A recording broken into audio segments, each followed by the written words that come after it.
पुनः समाधि लगा करके बैठ गए महाराज। जैसे ही देवी वहां पहुंची तो देवी सोच करके गई, नंदीगढ़ इत्यादि साथ में गए तो देवी सोच करके गई थी कि हम जाएंगे। देखो माताएं जब अपने मायके जाती हैं बहुत दिन में जाएं तो बहुत प्रसन्न होती हैं, सभी सहेली मिलेंगी, माताएं मिलेंगी, बहन इत्यादि सभी से मुलाकात होगी।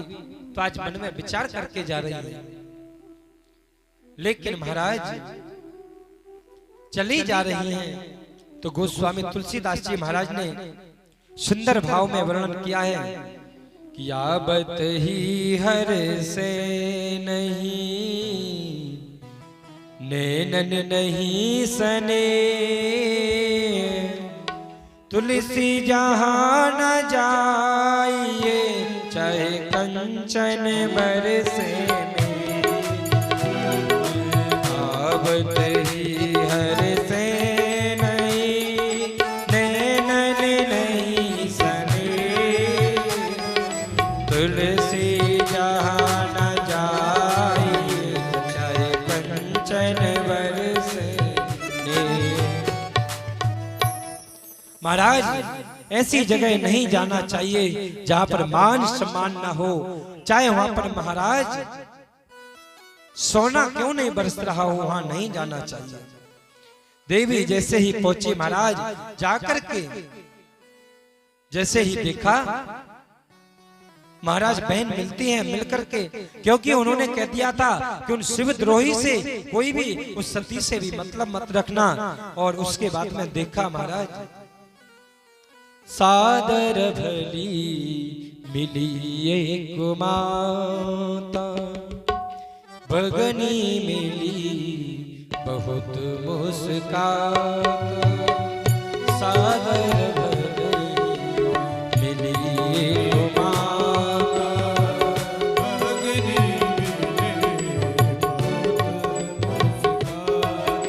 श्री राम जय राम जय जय राम, श्री राम जय राम जय जय राम, श्री राम जय राम जय जय राम, श्री राम जय राम जय जय राम, श्री राम जय राम जय जय राम, श्री राम जय राम जय जय राम। तो महाराज एक बहन मिली, देवी मुझे पता चला कि पिताजी ने तुमको निमंत्रण नहीं भेजा। और आगे बढ़ी महाराज, जाकर के पिताजी ने देखा, नहीं बोले, लेकिन माता मिली। माता ने कुशलता पूछी, माँ तो माही होती है। और उसके बाद में महाराज जैसे ही देवी सती यज्ञ मंडप में गई, जाकर के देखा सभी देवी देवताओं को वहां पर बात से महाराज स्थान दिया हुआ है। ब्रह्मा विष्णु महेश इत्यादि सभी के मंडल इत्यादि बनाकर के स्थान दिए जाते हैं। तो महाराज सभी देवी देवताओं के वहां पर स्थान है, लेकिन भगवान शिव का भाग वहां पर स्थान कोई भी स्थान नहीं है। तो जैसे ही महाराज देवी सती ने देखा तो महाराज आंखों में आंसू बहने लगे। और कई कथाओं में कहते हैं जैसे ही देखा देवी सती ने कि चलो मेरा निरादर हुआ चलेगा, लेकिन यज्ञ में भगवान भोलेनाथ का कोई भाग नहीं है और मैं इस शिवद्रोही की पुत्री कहने योग्य नहीं। हजारों खुशियां कम हो जाती हैं एक गम को भुलाने के लिए, और एक गम काफी हो जाता है जिंदगी भर रुलाने के लिए। तुरंत महाराज देवी ने अपने नेत्र रूपी अग्नि में, अपने ज्वाला रूपी अग्नि में, किसी ने कहा है अनेक प्रकार की कथाएं आती हैं, लेकिन देवी सती ने अपने देह रूपी अग्नि को जलाया और जला करके अपने देह को महाराज भस्म कर दिया।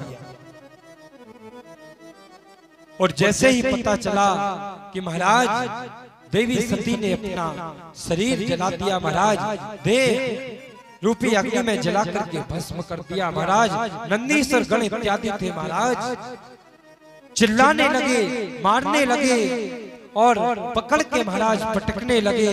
और जैसे ही महाराज यज्ञ, पूषा, दंता, ब्रह्मा इत्यादि ये सभी थे महाराज ऋषियों को बांधने लगे। किसी की दाढ़ी उखाड़ दी, किसी के दांत उखाड़ दे महाराज। और महाराज जैसे ही जब आपस में एक दूसरे को श्रापा श्रापी देने लगे महाराज, श्राप देने लगे और यज्ञ को विध्वंस कर दिया। जैसे ही उधर महाराज कुछ गण गए और जाकर के यज्ञ में पानी डालना प्रारंभ कर दिया और अनेक प्रकार के विध्वंसता करने लगे महाराज। जैसे ही सती का देह जलकर के राख हुआ, भोलेनाथ की समाधि टूट गई कि होनी सी हो गई। और महाराज अब तो जो अनहोनी होनी थी वही हो गई। भगवान भोलेनाथ समाधि टूटी और भगवान भोलेनाथ की जैसे ही समाधि टूटी महाराज एक जटा निकाल के पटका महाराज, उसमें से वीरभद्र भगवान प्रकट हो गए। वीरभद्र भगवान की। भगवान भोलेनाथ ने कहा, अहो वीरभद्रम ते, हे वीरभद्र जाकर के यज्ञ को विध्वंस कर दो। जाकर के गए महाराज, हवा की तरह बवंडर जैसी आवाज चली आ रही है और चिल्लाते हुए, चिल्लाते, चीखते चिल्लाते हुए आ रहे हैं, मार रहे हैं, खदेड़ रहे हैं, पटक रहे महाराज। आए और दक्ष का सिर लिया और लेकर के कुंड में स्वाहा कर दिया।